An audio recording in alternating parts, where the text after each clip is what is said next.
الحمد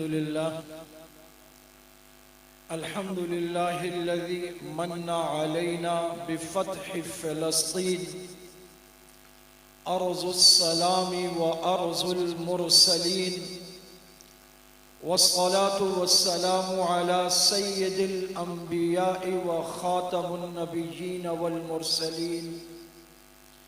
أما بعد، فأعوذ بالله من الشيطان الرجيم. بسم الله الرحمن الرحيم. كم من فئة قليلة غلبت فئة كثيرة بإذن الله والله مع الصابرين.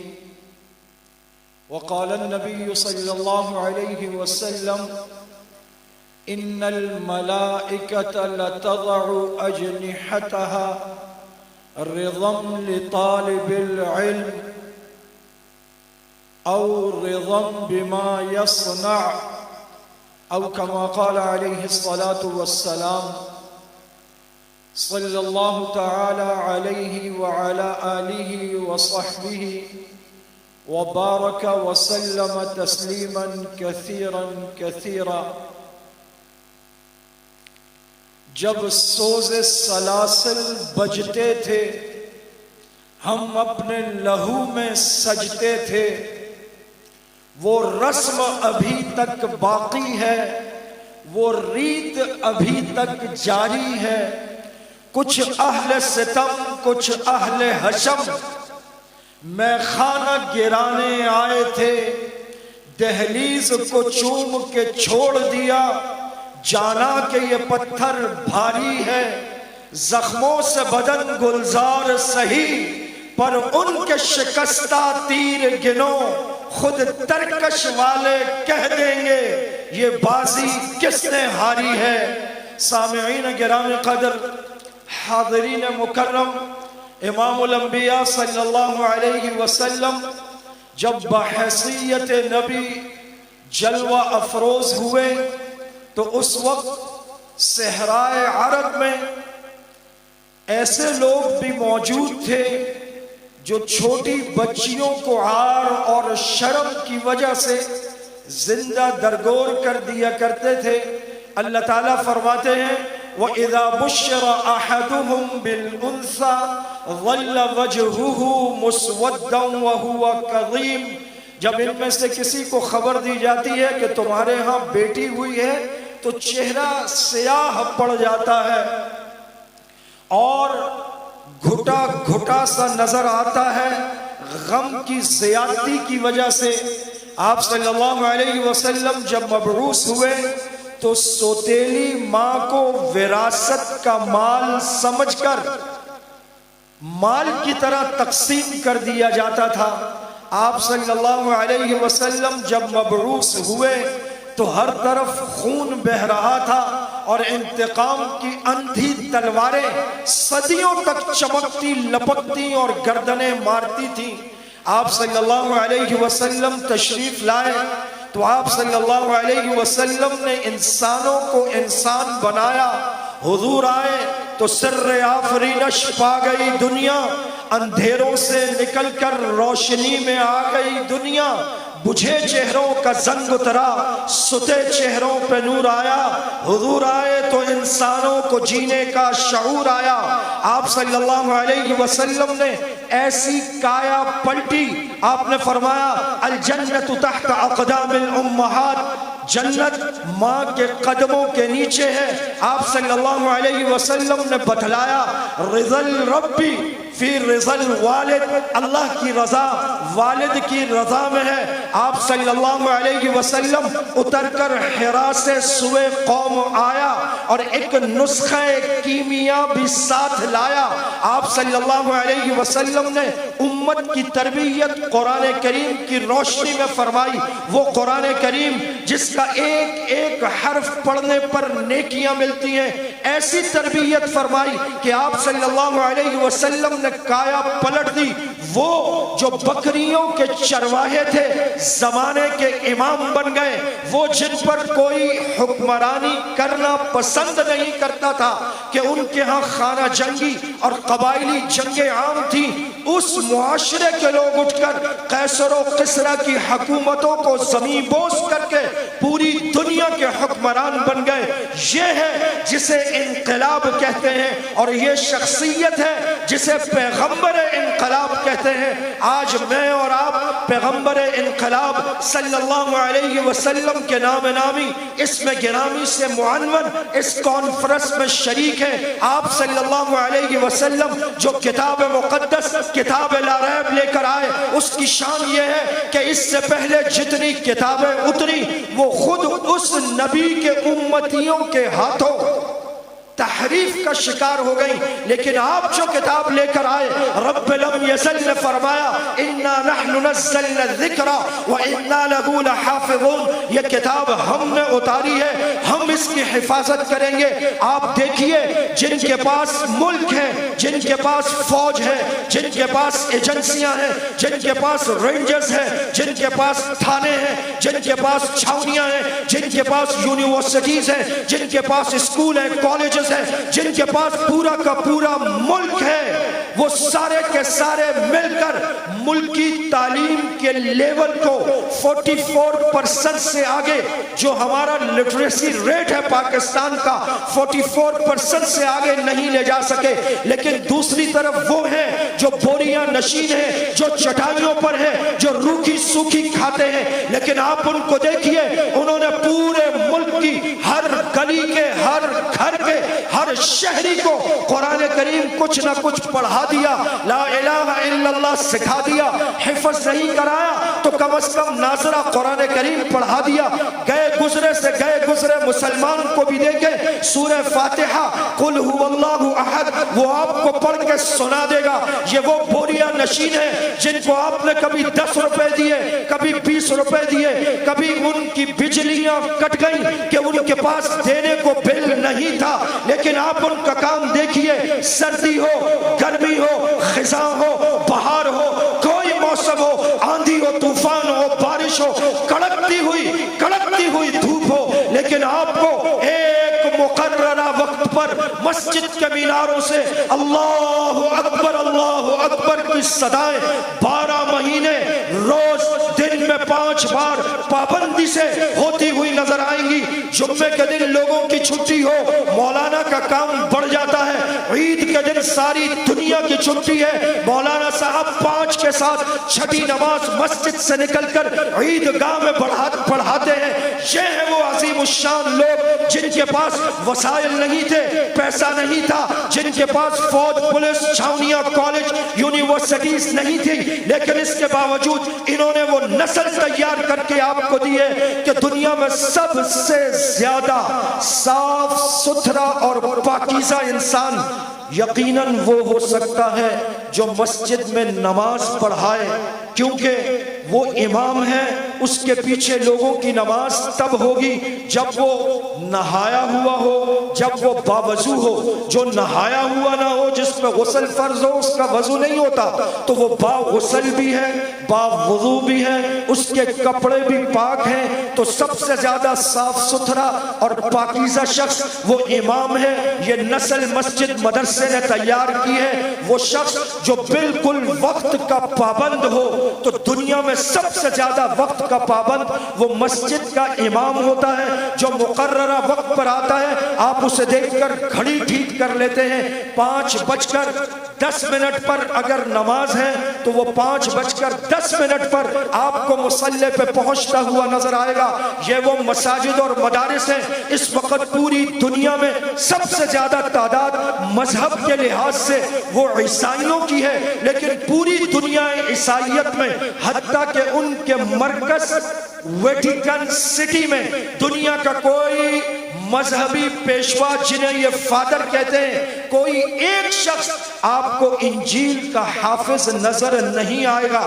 پوری دنیا یہودیت جنہیں کہا جاتا ہے اپنے مذہب کے بڑے پکے ہیں، کوئی ایک حاخام، کوئی ایک مذہبی رہنما آپ کو تلمود کا، تورات کا حافظ نظر نہیں آئے گا. لیکن آپ پاکستان تو کیا دنیا کے کسی علاقے میں نکل جائیں، حافظوں کی لائنیں لگ جائیں گی. گی، قاریوں کی لائنیں لگ جائیں گی، آپ مسجد تو مسجد، شادی ہال تو شادی ہال، میدان تو میدان، عیدگاہ تو عیدگاہ، فلیٹ تو فلیٹ، گھروں کی چھتوں پر 10-10 تراویحاں رکھ لیں۔ ایسا کبھی نہیں ہوگا کہ کوئی آپ سے کہے کہ جناب آپ نے تراویح رکھی ہے، حافظ نہیں ملے گا، بلکہ ایک ایک تراویح کی جگہ پہ 4-4 حافظ آپ کو نظر آئیں گے۔ وہ آپ سے پوچھ رہے ہوں گے سنانے کی کوئی جگہ ہے تو بتاؤ، مجھے منزل سنانی ہے۔ ایک ہی مسجد میں ایک تراویح میں مرکزی مصلی پر، ایک دائیں برآمدے میں، ایک بائیں برآمدے میں، ایک سامنے والی چھت پہ، ایک دارالاقامہ میں، ایک مطبخ کے ہال میں، 10-10 تراویحاں ایک ایک ادارے میں۔ یہ ہے وہ حفاظ، یہ ہے وہ قرہ جو آپ کو تیار کر کے مساجد اور مدارس نے دیے ہیں۔ یہ وہ نسل ہے، اگر خدا نہ خواستہ بات آئے ناموس صحابہ کی، بات آئے ناموس رسالت کی، بات آئے دین پر کٹنے مرنے کی، بات آئے وطن کے دفاع کی، تو یہ ہے وہ لوگ جو آپ کو سب سے پہلی صف میں نظر آئیں گے۔ مجھے ہنگامہ جنگ و جدل میں کیف ملتا ہے، میری فطرت کو جہاد کی خونریزی کے افسانوں سے رغبت ہے۔ یہ ہے وہ جو اللہ اکبر کا نعرہ لگا کر دار و رسن پر جھول جاتے ہیں۔ یہ ہے وہ لوگ جنہیں دار پرانا لگتا ہے، جنہیں ہر وار پرانا لگتا ہے۔ یہ ہے وہ جن کے گھروں میں جنازے ہیں، شہادتیں ہیں، شہادتوں پر شہادتیں ہیں، نہ یہ رکتے ہیں، نہ یہ جھکتے ہیں، نہ یہ ڈرتے ہیں، ہر قدم آگے بڑھتے ہوئے چلے جاتے ہیں۔ کیوں؟ ان کے سینوں میں قرآن ہے۔ یہ وہ مقدس مخلوق ہے جس کے بارے میں اللہ کے آخری پیغمبر نے فرمایا ان الملائکۃ لتضع اجنحتها رضا بطالب العلم۔ یہ وہ ہیں جن کے پیروں میں فرشتے پر بچھاتے ہیں طلبہ کی خوشنودی کے لیے۔ اسی طرح کا ایک لشکر غزہ میں تیار ہوا، وہ پہلا لشکر کتائب القسام کا، عز الدین القسام کا، وہ سارے کے سارے حافظ قرآن، وہ 1200 لڑکے 7 اکتوبر 2023 کو جنہوں نے سب سے پہلا حملہ غزہ سے نکل کر اسرائیل پر کیا، کیونکہ اسرائیل پچھلے 70 سال سے فلسطینیوں کو بے دخل کر کے، ان کے گھروں کو مسمار کر کے، ان کے کھیتوں کھلیانوں کو گرا کر، ان کے بچے بوڑھے جوان عورت مرد چھوٹا بڑا جس کو چاہے اغوا کر کے کڈنیپ کر کے اچک کر لے جاتے ہیں۔ انہوں نے ظلماً اپنی جیلیں مسلمانوں سے بھر رکھی ہیں۔ ان کے ظلم کے مقابلے میں اور اپنے معصوم اور بے گناہ قیدی چھڑانے کے لیے، دنیا کو اپنی طرف متوجہ کرنے کے لیے، اسرائیل کے مظالم کو آیا اور بیان کرنے کے لیے وہ 1200 لڑکے نکلے۔ وہ سارے کے سارے قرآن کے سائے میں پلے ہوئے، قرآن کے حافظ، قرآن کے مجود، پکے نمازی، قرآن کے سائے میں جن کی تربیت ہوئی، وہ نکلے، اسرائیل پر حملہ کیا، سینکڑوں کی تعداد میں اسرائیلیوں کو قیدی بنا کر لے آئے۔ اور پھر شیخ یحییٰ السنوار نے کہا جب تک ہمارے قیدی آزادی کا سورج نہیں دیکھیں گے اس وقت تک تمہارے بچے اور تمہارے قیدی بھی آزادی کا سورج نہیں دیکھیں گے۔ ذرا سوچئے تو صحیح، جن کے پاس کائنات کی ساری ٹیکنالوجی ہے، جن کا کہنا یہ ہے ہمیں معلوم ہے تمہارے موبائل میں کیا ہے، تمہارے واٹس ایپ میں کیا ہے، تمہارے فیس بک اور ٹویٹر اور انسٹاگرام پر کیا ہے، وہ جو کہتے ہیں ہم دنیا میں کہیں بھی بیٹھ کر تمہیں دیکھتے ہیں، وہ جو کہتے ہیں ہر گاڑی کی نمبر پلیٹ ہماری نظر میں ہے، غزہ کے 27 کلومیٹر کے چھوٹے سے شہر میں اپنے ڈرون لے کر، اپنے جہاز لے کر، اپنی ٹیکنالوجی لے کر امریکہ کی مدد، برطانیہ کی مدد، یورپ کی مدد، یہ وہ ہیں جو پوری دنیا کی طاقت کے ساتھ غزہ کے نہتے شہریوں پر حملہ آور ہوئے، لیکن پورے 15 مہینے دن رات لگا دیے۔ اس سب کے باوجود وہ قیدیوں کو نہیں ڈھونڈ سکے۔ آخرکار دوحہ میں گھٹنوں کے بل جھک کر انہیں معاہدہ کرنا پڑا۔ کیوں؟ لڑنے والے وہ تھے جو قرآن کریم کے حامل تھے، جو اللہ پر یقین رکھنے والے تھے، جنہوں نے یہ آیت پڑھ رکھی تھی کم من فئۃ قلیلۃ غلبت فئۃ کثیرۃ باذن اللہ۔ کتنے ہی چھوٹے چھوٹے گروہ اور جماعتیں ایسی ہیں جنہیں اللہ نے اپنے حکم سے، اپنی مدد سے، اپنی نصرت سے، اپنے فضل سے، اپنی مہربانی سے بڑے بڑے لشکروں اور بڑی بڑی فوجوں پر فتحیابی اور غلبہ عطا کر دیا ہے۔ یہ وہ ہیں جن کے دلوں میں راسخ تھا وَأَنْتُمُ الْأَعْلَوْنَ إِن كُنْتُم مُؤْمِنِينَ، تم ہی غالب رہو گے اگر تم واقعی ایمان والے ہو۔ وہ غزہ جو آپ کے ان مکانوں سے سے زیادہ گیا گزرا، وہ غزہ جہاں کوئی پکی دیوار نہ بچی، وہ غزہ جہاں ہاسپٹل، جہاں کالج، جہاں یونیورسٹیز، جہاں اسکول، جہاں مکاتب، مساجد، جہاں بازار، جہاں گھر، سب کے سب بمباری کر کے تباہ کر دیے گئے، لیکن ان کے دلوں میں ایمان ایسا وسوخ پا چکا تھا کہ ایمان ان کے دلوں سے کوئی نہیں نکال سکا، کیونکہ وہ ان صحابہ کے ماننے والے ہیں جن کے بارے میں اللہ تعالیٰ فرماتے ہیں وَأَلْزَمَهُمْ كَلِمَةَ التَّقْوَى وَكَانُوا أَحَقَّ بِهَا وَأَهْلَهَا، یہ وہ ہیں جن کے دلوں میں ہم نے ایمان کو راسخ کر دیا ہے اور یہ اس قابل ہیں کہ ان کے دلوں میں ایمان نقش کر دیا جائے، یہ وہ ہے محمد الرسول اللہ والذین معه اشداء علی الکفار رحماء بینہم، جو ہو ابر یاراں تو رسم شم کی طرح نرم، جو ہو رسم حق و باطل تو فولاد ہے مومن، یہ فولاد کی طرح اٹھے اسرائیل میں گھسے، اس کا نام تھا طوفان الاقصی، وہ ایک دن کا تھا لیکن اس کے مقابلے میں اسرائیل آیا، اسرائیل نے کہا 10 دن لگیں گے، ہم 10 دن میں حماس کو ایلیمینیٹ کریں گے، ہم نئی حکومت بنائیں گے، ہم بزور طاقت اپنے قیدی چھڑائیں گے اور واپس لے جائیں گے۔ حماس نے کہا بیٹھ کر بات کرتے ہیں، ہمارے قیدی چھوڑو اپنے لے لو۔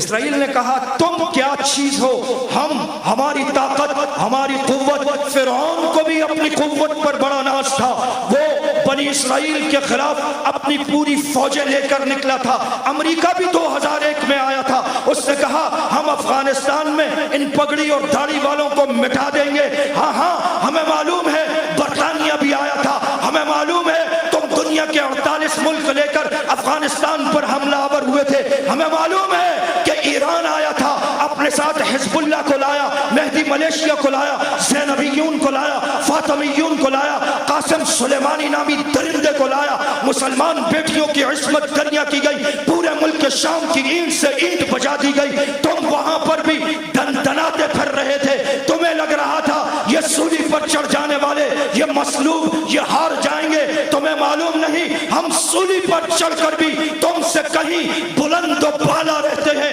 ہمارا عزم، ہمارا ارادہ، ہماری استقامت، ہماری مقاومت، ہمارے سینوں میں دوڑتا ہوا قرآن، ہماری رگوں میں دوڑتے ہوئے خون کے قطرے، رسول اللہ صلی اللہ علیہ وسلم سے محبت کا دم بھرتا ہوا ہمارا ہر ایک سانس تمہارے مقابلے میں سد سکندری ہے، ظالموں کے سر چھو رہے تھے میرے پاؤں کے ساتھ، کس قدر اونچا تھا میں، سولی چڑھ جانے کے بعد ہم سولی پر لٹک کر بھی تم سے کہیں بلند و بالا رہتے ہیں۔ اسرائیل نے، امریکہ نے، ایران وہ ملک ہے یہ جب گھسا مسلمانوں کے ملک میں گھسا، اس نے جب تباہی پھیلائی مسلمانوں کے ملک میں پھیلائی۔ ایران نے کبھی اسرائیل سے لڑائی نہیں کی، دمشق میں حملہ ہوا ایران کی ایمبیسی پر، ایران نے جواب میں اسرائیل پر کھیرے، گاجریں اور مولیاں برسائیں، لوگوں نے دیکھا اسرائیل میں کوئی نقصان نہیں ہوا، تمہارے میزائل شام میں چلتے ہیں، 14 لاکھ مسلمانوں کو شہید کر دیتے ہیں، تم پورے عراق کی اینٹ سے اینٹ بجا دیتے ہو، لبنان میں 35 سال سے اہل سنت کا قتل عام کر رہے ہو، جب باری آئی اسرائیل کی تو گاجریں اور کھیرے، جب باری آئی اسرائیل کی تو ایک گاڑی اور ایک گھر نہ تباہ کر سکے، یہ بدترین اسرائیل کے ایجنٹ ہیں، انہوں نے جب غداری کی شیخ اسماعیل ہنیہ کو مہمان بنا کر تہران میں بلوا کر عین اس وقت مروایا جب اسرائیل کی مہم، جب اسرائیل کی قتل و غارت فلسطین میں عروج پر تھی، شیخ صالح العرودی لبنان میں حزب اللہ کی قیادت سے مل کر اپنے فلیٹ پہنچے، غداری کر کے انہیں شہید کروایا گیا۔ شیخ یحییٰ السنوار، اسماعیل ہنیہ، صالح العروری، یہ 3 بڑی شہادتیں ہیں، ان میں سے 2 شہادتیں ایران نے غداری کر کے مروایا اور اسرائیل کے سامنے مسلمانوں کو کمزور کرایا اور فلسطین کاس کو کمزور کیا۔ اللہ رب العزت نے ان کو ہمت دی، ان کو طاقت دی، جن کے پاس آرمی نہیں تھی، ایئر فورس نہیں تھی، نیوی نہیں تھی، جن کے پاس ٹینک نہیں تھے، ہمیاں نہیں تھی، بختربند نہیں تھا، D9 نہیں تھی، کیٹرپلر نہیں تھا، ان کے پاس کچھ بھی نہیں تھا، لیکن ان کے سینوں میں ایمان کی طاقت اور قوت تھی۔ اسرائیل آج بھی حیران ہے کہ گھر تباہ ہونے کے بعد 60,000 انسانوں کا قتل عام کر دینے کے بعد بھوکے کمزور نہدے آج بھی ہمارے مقابلے میں کیسے ڈٹے ہوئے ہیں۔ انہیں معلوم نہیں ہم ان کی اولادیں ہیں، وہ صحابہ ہمارے آباء و اجداد ہیں جو جنگ خندق میں پیٹ پر پتھر باندھ کر ڈٹے ہوئے تھے۔ ہم ان کے ماننے والے ہیں جو میدان بدر میں ڈٹے ہوئے تھے، اور اللہ کا وعدہ ہے فضائے بدر پیدا کر، فرشتے تیری نصرت کو اتر سکتے ہیں گردوں سے قطار اند قطار اب بھی۔ ہم وہ ہیں 1400 سال بعد بھی علامہ عبدالغفور ندیم شہید 20 سال ایک مسجد میں امامت اور خطابت کے بعد جب اللہ کے راستے میں خون سے نہا کر سرخرو ہوئے تو دنوں اور ہفتوں تک ان کی قبر سے مشک کی خوشبو پھوٹتی رہی، دنیا نے سونگھی۔ یہ وہ ہیں باپ شہید ہوا، بیٹا شہید ہوا، ایک اور بیٹا قید و بند کی صعوبتیں، بدترین تشدد، لا محدود کیس، لیکن وہ مسجد طلحہ کی خدمت کرتا رہا۔ غازی علامہ صہیب ندیم پوری کی پوری زندگی اس محلے، اس مسجد اور اس مدرسے کی خدمت میں لگا دی۔ اس سب کے باوجود یہ لوگ ڈرے نہیں ہیں، یہ لوگ ہٹے نہیں ہیں۔ آج بھی مولوی راشد، آج بھی مولانا سعد، آج ان کے سرپرست علامہ فیصل ندیم، یہ سارے کے سارے میدان عمل میں ڈٹے ہوئے ہیں، اور جب ہم ڈٹ جائیں تو پھر چٹانیں راستے چھوڑ دیا کرتی ہیں۔ ہمیں ان جنازوں سے، ان لاشوں سے فرق نہیں پڑتا۔ اللہ کی عزت کی قسم ہم راتوں کو اٹھ کر مانگتے ہیں اللہم انا نسألک شہادتا فی سبیلک، اے اللہ ہم آپ کے راستے کی شہادت مانگتے ہیں۔ اے اللہ ہم اپنے بڑوں کے سامنے شرمندہ نہیں ہونا چاہتے۔ اے اللہ جیسے ہمارے بڑے خون میں نہا کر سرخ روح ہو کر آپ کی بارگاہ میں پیش ہوئے ہیں، اے اللہ ہم بھی اسی طرح خون میں نہا کر سرخ روح ہو کر اپنے بدن کو ٹکڑے ٹکڑے کرا کر، اگر یہ لفظ جو میں کہہ رہا ہوں یہ میرے دل میں نہ ہو، میرا رب مجھے کلمہ نصیب نہ کرے، اللہ کی عزت کی قسم، محمد عربی کے رب کی قسم، اللہ کے راستے میں اس جسم کو ٹکڑے ٹکڑے کرانا چاہتے ہیں، خون میں نہانا چاہتے ہیں، سرخرو ہو کر اپنے والدین کے سامنے، صحابہ کے سامنے، امام الانبیاء کے سامنے اللہ کی بارگاہ میں پیش ہونا چاہتے ہیں۔ یہ مسجد اور مدرسہ ہمارا افتخار ہے، اور جہاد اسلام کی کوہان ہے۔ افغانستان میں اللہ نے فتح دی، بنگلہ دیش میں اللہ نے اچھی حکومت دی، شام میں اللہ نے صحابہ کے گستاخوں کو رسوا کیا۔ الحمدللہ دن بدن اچھی خبریں آ رہی ہیں۔ میرے رب نے چاہا یہ ہر جگہ ذلیل و رسوا ہوں گے۔ جو کل تک شام کی سرزمین پر کھڑے ہو کر صحابہ پر تبرہ کرتے تھے، آج ہر شامی مسلمان نام لے لے کر ان پر لعنت کر رہا ہے۔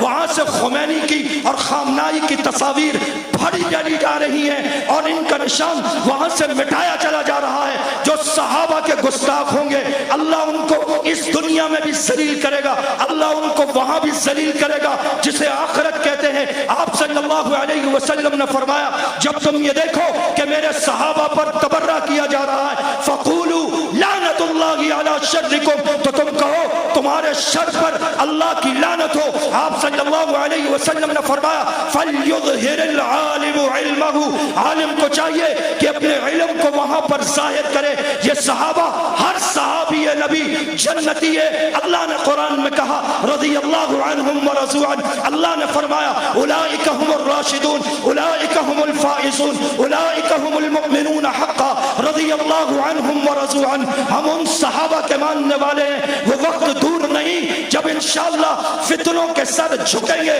جس طرح اللہ نے فلسطین میں فتح دی ہے، غزہ میں فتح دی ہے، اللہ دنیا میں ہر جگہ اہل اسلام کو، اہل حق کو فتح عطا فرمائیں گے۔ نصر من اللہ و فتح قریب، جہاں میں اہل ایمان صورت خورشید جیتے ہیں، ادھر ڈوبے ادھر نکلے، ادھر ڈوبے ادھر نکلے۔ وہ مرد نہیں جو ڈر جائے حالات کے خونی منظر سے۔ جس حال میں جینا مشکل ہو اس حال میں جینا لازم ہے۔ فنا فی اللہ کی تہ میں بقا کا راز مصبر ہے، جسے مرنا نہیں آتا اسے جینا نہیں آتا۔ وآخر دعوانا ان الحمد للہ رب العالمین۔